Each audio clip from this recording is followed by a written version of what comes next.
ಬಂದು Friday mini blog. ಮನೇಲೆಲ್ಲ ಕೆಲಸ ಮುಗಿಸಿ ಪೂಜೆ ಮಾಡೋಷ್ಟ್ರಲ್ಲಿ 11:30 ಆಗೋಗಿತ್ತು. ಇನ್ನು ಬ್ರೇಕ್ಫಾಸ್ಟ್ ಮಾಡಿಲ್ಲ, ಮಾಡಬೇಕು. ಇಲ್ಲಿ ಹೆಸರು ಕಾಳು ನೆನೆಸಿ ಮೊಳಕೆ ಕಟ್ಟಿದ್ದೆ, ಪಲ್ಯ ಮಾಡೋಣ ಇಲ್ಲ ಸಲಾಡ್ಸ್ಗೆ ಹಾಕೊಂಡು ತಿನ್ನೋಣ ಅಂತ 3 ವಿಸಿಲ್ ಇಕ್ಕರೆ ನುಣ್ಣಗೆ ಹೋಗ್ಬಿಟ್ಟಿದೆ. ಇವಾಗ ಏನಪ್ಪ ಮಾಡೋದು ಅಂತ ಥಿಂಕ್ ಮಾಡ್ತಾ ಇದ್ದೀನಿ ಅದನ್ನು. ಇಲ್ಲಿ ಓವರ್ನೈಟ್ ಓಟ್ಸ್ಗೆ ಪ್ರೊಮೋಗ್ರಾನೇಟ್ ಹಾಕ್ಕೊಂಡು ಒಂದೇ ಒಂದು ಡೇಟ್ಸ್ ಹಾಕ್ಕೊತೀನಿ.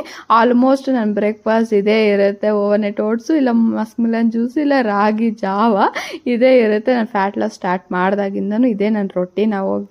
ಇಲ್ಲಿ ಸರಿ ಲಾಸ್ಟಿಗೆ ಅಂತ ಹೇಳ್ಬಿಟ್ಟು ಸಾಂಬಾರು ಮಾಡೋಣ, ಹುಳಿ ಸಾಂಬಾರು ಮೊಳಕೆ ಕಾಳು ಚೆನ್ನಾಗಿರುತ್ತೆ ಅಂತ ಹೇಳ್ಬಿಟ್ಟು ಅದನ್ನು ಡಿಸೈಡ್ ಮಾಡ್ತಾ ಇದ್ದೀನಿ. ಸುಬ್ಬು ಅವರು ಕೆಲ್ಸಕ್ಕೆ ಹೋಗಿದ್ದಾರೆ, ಅದಕ್ಕೆ ಮಾಡ್ತಾ ಇಲ್ಲಾಂದರೆ ಮಾಡ್ತಾ ಇರಲಿಲ್ಲ. ಯಾಕಂದರೆ ಅವ್ರು ತಿನ್ನಲ್ಲ, ಮೊಳಕೆ ಕಾಲೆಲ್ಲ ಇಷ್ಟ ಆಗಲ್ಲ. ಅವ್ರಿಗೋಸ್ಕರ ದೋಸೆ ಆ ಥರದ್ದೆಲ್ಲ ಮಾಡಿಬಿಡ್ತೀನಿ. ನೋಡಿ ಎಷ್ಟು ಯಮ್ಮಿಯಾಗಿ ಬಂದಿದೆ, ಟೇಸ್ಟ್ ಮತ್ತು ಸಿಕ್ಕಾಪಟ್ಟೆ ಚೆನ್ನಾಗಿ ಬಂದಿತ್ತು.